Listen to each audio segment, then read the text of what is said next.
Hello guys, तो आज हम इंजीनियरिंग मटेरियल्स का chapter 1 engineering materials and their properties का पार्ट 15 देखेंगे। इससे पिछले वीडियो में हम लोगों ने बात किया था बियरिंग के बारे में, बियरिंग क्या होते हैं। तो जो इससे पिछले जो वीडियोस आ रहे थे उसमें हम लोगों ने काफ़ी सारी प्रॉपर्टीज देखे थे, जैसे कि physical, chemical, mechanical, sorry chemical नहीं, फिजिकल, थर्मल, इलेक्ट्रिकल, मैकेनिकल, ये सारे प्रॉपर्टीज हम लोग देख रखे हैं। उसमें एक केमिकल प्रॉपर्टीज भी था जो कि हमारा मिस हो चुका था। तो आज हम लोग केमिकल प्रॉपर्टीज ऑफ मेटल्स को भी देखेंगे, ताकि हमारा जो प्रॉपर्टीज वाला जो हमारा सेक्शन था वो कंप्लीट हो जाए किसी भी इंजीनियरिंग मटेरियल्स का। तो सबसे पहला जो हमारा केमिकल प्रॉपर्टी है वो है केमिकल कॉम्पोजिशन, यानी कि किसी भी मटेरियल में कितना केमिकल कंपोज्ड है, किस तरह से है। The chemical composition of engineering material indicates the elements which are combined together to form that material. तो केमिकल कॉम्पोजिशन हम इंजीनियरिंग मटेरियल का देखते हैं, यह इंडिकेट करता है किसी केमिकल कॉम्पोजिशन इंजीनियरिंग मटेरियल का कि जो एलिमेंट्स है हमारा कंबाइंड उस मटेरियल को बनाने में वो कौन से हैं और किस तरह से हैं। तो किस तरह से कंबाइंड है वो हमारा बताता है क्या, केमिकल कॉम्पोजिशन। दूसरा जो लिखा गया है पॉइंट वो है chemical composition of a material effects the property of engineering materials very much. तो जो केमिकल कॉम्पोजिशन ऑफ मटेरियल होता है वो इफेक्ट करता है प्रॉपर्टीज ऑफ इंजीनियरिंग मटेरियल को बहुत ज़्यादा। क्यों? क्योंकि जब हम लोग अगर उसमें कम, मतलब कि जो हमारा केमिकल कॉम्पोजिशन है, मान लीजिए हम लोग अगर स्टील बनाना चाहते हैं, उसके अंदर हम लोग को क्या जरूरत पड़ता है, फेरस, क्रोमियम, निकल का। तो अगर हम लोग उसको फेरस क्रोमियम का मिलाएंगे तो वो प्रॉपर्टीज दूसरा देगा। अगर हम लोग फेरस क्रोमियम निकल तीनों को मिलाएंगे तो वो स्टील बनाएगा। इस तरह से केमिकल कॉम्पोजिशन किसी भी मटेरियल के प्रॉपर्टीज को बदलने के लिए या किसी भी मटेरियल को प्रॉपर्टीज को इफेक्ट करने के लिए बहुत ही ज़रूरी होता है। उसको जिस तरह से हम लोग प्रॉपर्टी, जिस प्रॉपर्टी का हम लोग मटेरियल चाहते हैं उसी हिसाब से हम लोग केमिकल कॉम्पोजिशन करते हैं उस मटेरियल में। तो ये काफ़ी इंपॉर्टेंट होता है। तीसरा हमारे पास पॉइंट है the strength, hardness, ductility, brittleness, corrosion resistance, weldability etc depends on chemical composition of materials. तो ये सारे जो प्रॉपर्टीज है मटेरियल्स के वो भी क्या करते हैं, केमिकल कॉम्पोजिशन ऑफ मटेरियल पे ही डिपेंड करते हैं। अब कुछ एग्जांपल देखते हैं हम लोग केमिकल कॉम्पोजिशन का। जैसे कि हमारे पास है पहला स्टील, इधर मटेरियल्स लिखा गया है, इधर केमिकल कॉम्पोजिशन लिखा गया है। जैसे कि स्टील है, हमारा स्टील के अंदर क्या क्या होती है, फेरस होती है, क्रोमियम होती है और निकल होती है। जैसे ब्रास है हमारे पास, ब्रास में कॉपर होता है और निकल होता है। कॉपर 90% और निकल 10% होता है। तो ये अगर हम लोग यहाँ पर केमिकल कॉम्पोजिशन चेंज कर दें, यहाँ 10% हम लोग कॉपर कर दें, 90% निकल कर दें, तो इसका जो हमारा प्रॉपर्टी है वो वही बदल जाएगा, यानी इसको हम लोग ब्रास नहीं कहेंगे। इस तरह से केमिकल कॉम्पोजिशन जो होता है किसी भी मटेरियल के प्रॉपर्टीज को इफेक्ट बहुत ज़्यादा करता है। इसलिए हम लोगों को जो उसका जो हमारा केमिकल कॉम्पोजिशन है वो बहुत ही, जो भी हमारा जो दिया गया है उसी के हिसाब से करना होता है, ताकि जो प्रॉपर्टी जिस मटेरियल का हम लोग को चाहिए वही हम लोगों को प्रॉपर्टी मिले। तीसरा है हमारे पास ब्रॉन्ज। ब्रॉन्ज में हमारा 90% कॉपर होता है और 10% निकल होता है। नेक्स्ट है हमारे पास गन मेटल, जिसके अंदर 88% कॉपर होता है, 10% टीन होता है एंड 2% जिंक होता है। तो इसका जो चार्ट है मैं आप लोगों को इमेज में दिखा दे रहा हूँ, वीडियो के इमेज में। तो ये पूरा चार्ट आप लोग पढ़ सकते हैं। अब हम लोग नेक्स्ट टॉपिक पर चलते हैं, या कहें कि नेक्स्ट केमिकल प्रॉपर्टीज पर चलते हैं। नाउ गाइस, अब हमारा जो दूसरा हमारा जो केमिकल प्रॉपर्टी है वो है एटॉमिक बॉन्डिंग। एटॉमिक बॉन्डिंग होता क्या है? Atomic bonding represents how atoms are bonded to each other to form the material. तो एटॉमिक बॉन्डिंग क्या होता है? जब हम लोग कोई मटेरियल देखते हैं तो उसके अंदर जो होते हैं बहुत सारे एटम्स होते हैं। तो एटम्स उसके अंदर किस तरह से बॉन्डेड है एक दूसरे से, एक एटम दूसरे एटम्स के साथ किस तरह से एक दूसरे के साथ बॉन्डेड है, तो उसी को हम लोग एटॉमिक बॉन्डेड में देखते हैं। यही एटॉमिक बॉन्डेड हमारा रिप्रेजेंट करता है कि उस मटेरियल में जो उसके अंदर जो एटम्स है वो किस तरह से एक दूसरे से बॉन्डेड है, यानी जुड़े हुए हैं। Many properties such as melting point, boiling point, thermal conductivity and electrical conductivity of materials are governed by atomic bonding। तो ये सारे जो प्रॉपर्टीज है मटेरियल्स के, जैसे कि thermal, electrical, boiling point, melting point, ये सारे क्या हैं, डिपेंडेंट होते हैं किस चीज़ पर, एटॉमिक बॉन्डिंग ऑफ मटेरियल पर। यानी कि उसके अंदर जो एटॉमिक बॉन्डिंग है उस मटेरियल के अंदर वो किस तरह से हुई है। Hence, to understand the properties of material, it is very important to study the atomic bonding of material। तो हम लोगों को अगर किसी भी मटेरियल का प्रॉपर्टीज को समझना है, अंडरस्टैंड करना है, तो ये बहुत इंपॉर्टेंट है कि हम जो उसका जो मटेरियल है उसका एटॉमिक बॉन्डिंग को अच्छी तरह से समझें। तो हमारा एटॉमिक बॉन्डिंग जो होता है वो कुछ 3 तरह के होते हैं। पहला है हमारे पास आयनिक बॉन्ड, दूसरा है कोवैलेंट बॉन्ड और तीसरा है मेटेलिक बॉन्ड। को आयनिक बॉन्ड क्या होता है? Ionic bond forms by exchanging of valence electrons, यहाँ फॉर्म्स नहीं होगा, हमारा फॉर्म्स होगा। Ionic bond forms by exchanging of valence electrons between atoms. तो एटम्स के बीच में जो वैलेंस इलेक्ट्रॉन का जो एक्सचेंज होता है उसकी वजह से जो हमारा बॉन्ड बनता है उसे हम लोग आयनिक बॉन्ड कहते हैं। दूसरा है covalent bond. Covalent bond forms by by sharing of electrons between atoms. तो जब हम लोग जब दो एटम्स जब दो एटम जो है इलेक्ट्रॉन का एक दूसरे से क्या करते हैं, एक दूसरे से शेयरिंग करते हैं एक दूसरे के बीच में, तो जो हमारा बॉन्ड बनता है उसे हम लोग कोवैलेंट बॉन्ड कहते हैं।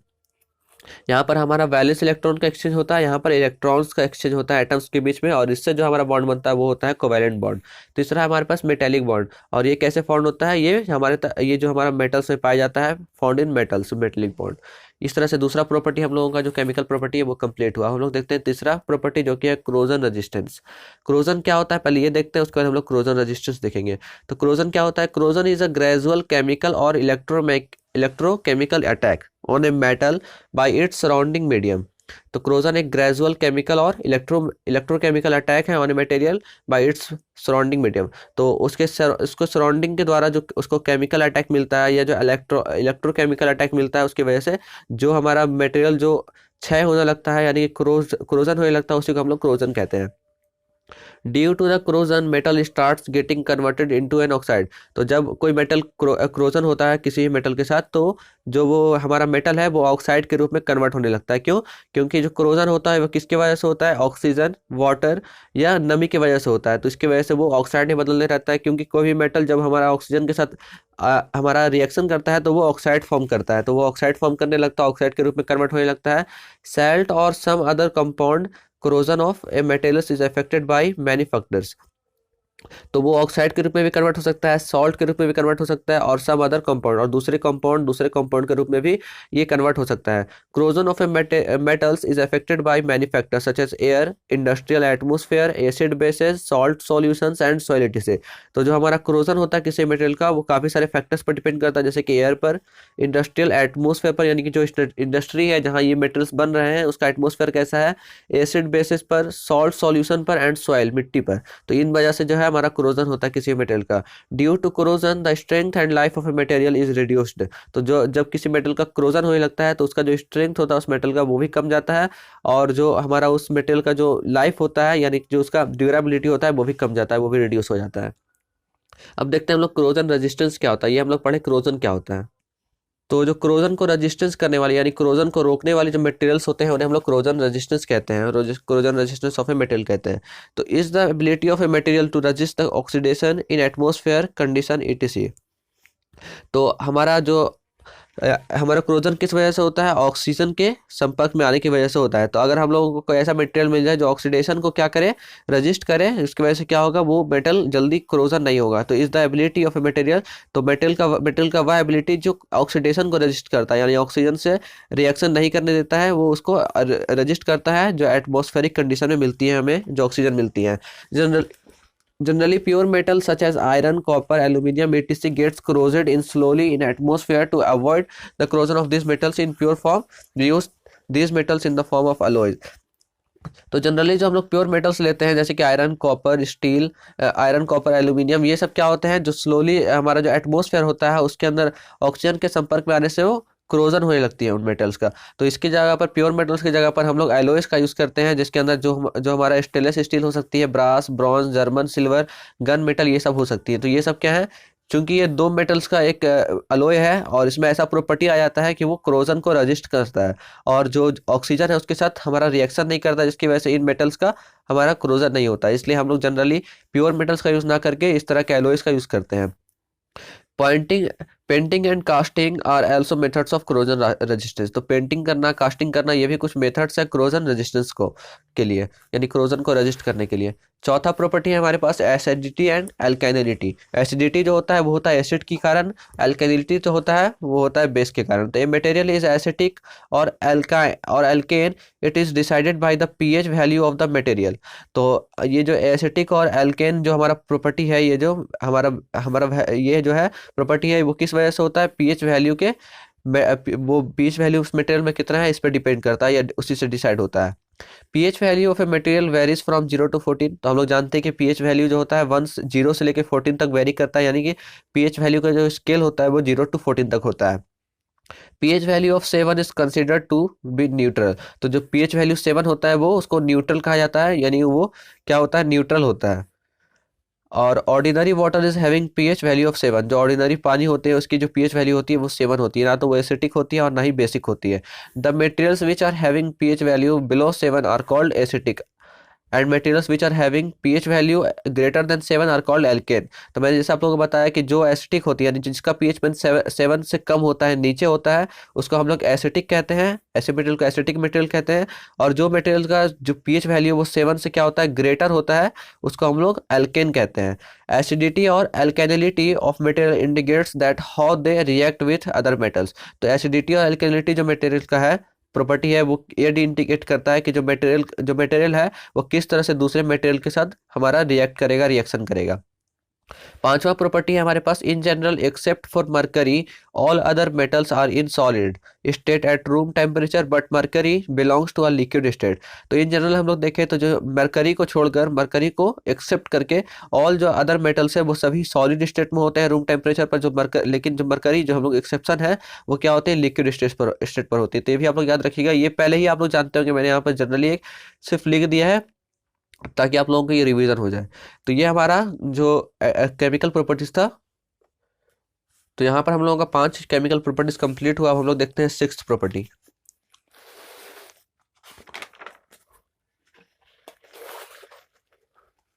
तो गाइस 6th प्रॉपर्टी में हम लोग देखेंगे कि वो जो हमारा जो मेटल है वो किस तरह से रिएक्ट करता है दूसरे मटेरियल के साथ। जैसे कि पहले हम लोग देखेंगे रिएक्शन विथ वाटर, मेटल का reaction with acids, reaction with basis and reaction with oxygen.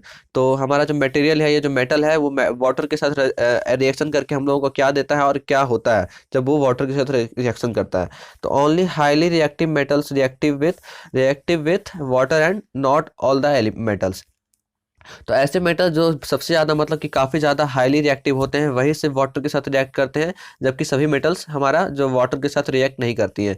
For example sodium reacts vigorously with water and oxygen and gives a large amount of heat in this process. Okay, अब हम लोग देखते हैं दूसरा वो है reaction with acids, यानी materials जब रिएक्शन करती हैं एसिड के साथ। तो hydrogen gas is produced when metal reacts with acids. तो जब कोई मेटल हमारा एसिड के साथ रिएक्शन करता है तो वो जो है हमारा जब कोई मेटल अगर एसिड के साथ रिएक्शन कर रहा है तो हाइड्रोजन गैस प्रोड्यूस होता है। For example when zinc reacts with hydraulic acid it produce zinc chloride. तो जब हमारा जिंक जो है, जिंक मेटल जो है, अगर हाइड्रोलिक एसिड यानी कि किसी एसिड, हाइड्रोलिक एसिड क्या है, एक एसिड है। तो जब कोई मेटल है किसी एसिड के साथ हमारा हाइड्रोलिक एसिड के साथ अगर जिंक हमारा रिएक्शन कर रहा है तो वो जिंक क्लोराइड या हाइड्रोजन गैस, पहला तो जिंक क्लोराइड और दूसरा हाइड्रोजन गैस प्रोड्यूस करेगा। तीसरा है हमारे पास रिएक्शन विथ बेसिस, यानी कि जब कोई मेटल रिएक्शन करता है बेसिस के साथ। तो not all the metals react with basis, मतलब सभी तरह के मेटल जो होते हैं बेस के साथ रिएक्ट नहीं करते हैं। And when they do and जब वे रिएक्ट करते हैं and when they do react they produces metal salts and hydrogen gas. और जब मेटल जो है बेसिस के साथ हमारा रिएक्ट करते हैं तो वो सॉल्ट और हाइड्रोजन गैस प्रोड्यूस करते हैं। When zinc reacts with strong sodium hydroxide it gives sodium zincate and hydrogen gas. तो यहाँ पे एक एग्जांपल दिया गया है, जिंक जब रिएक्ट करता है सोडियम हाइड्रोक्साइड बेस के साथ तो ये हमें सोडियम जिंकेट और हाइड्रोजन गैस प्रोड्यूस करता है, देता है। चौथा है हमारे पास रिएक्शन विथ ऑक्सीजन, यानी जब कोई मेटल ऑक्सीजन के साथ रिएक्शन करता है। तो metal oxides are produce when metals burn in the presence of oxygen. तो जब कोई मेटल ऑक्सीजन के साथ, यानी कि एटमॉस्फेयर के में जो ऑक्सीजन उपलब्ध है उसके साथ जब रिएक्शन करता है तो वो हमें मेटल ऑक्साइड देता है, क्योंकि जब मेटल ऑक्सीजन के साथ रिएक्ट कर रहा है तो वो मेटल ऑक्साइड देगा। This metals oxides are the basis in nature. और ये जो मेटल ऑक्साइड होते हैं वो बेसिस होते हैं, बेसिक होते हैं इन नेचर में, एसिड नहीं होते हैं बल्कि बेसिक होते हैं। तो ये हमारा केमिकल प्रॉपर्टीज भी कंप्लीट होता है। केमिकल प्रॉपर्टीज हम लोग आज देख चुके हैं। तो इस तरह से जितना ही प्रॉपर्टीज था हमारा इलेक्ट्रिकल, मैकेनिकल, केमिकल, ये सभी तरह के प्रॉपर्टीज हम लोगों का जो कंप्लीट हुआ। तो अगर आप लोगों को हमारा जो वीडियो लेक्चर है वो पसंद आता है तो प्लीज़ वीडियो को लाइक करें। और अगर आप लोग इसी तरह के वीडियोस देखना चाहते हैं तो इस चैनल को प्लीज़ सब्सक्राइब कर लें और उसके बगल वाले बेल आइकन को ही प्रेस कर लें और हमें सपोर्ट करें ताकि हम लोग इससे भी बढ़िया और अच्छी क्वालिटीज़ के वीडियो बना सकें। Thanks for watching this video.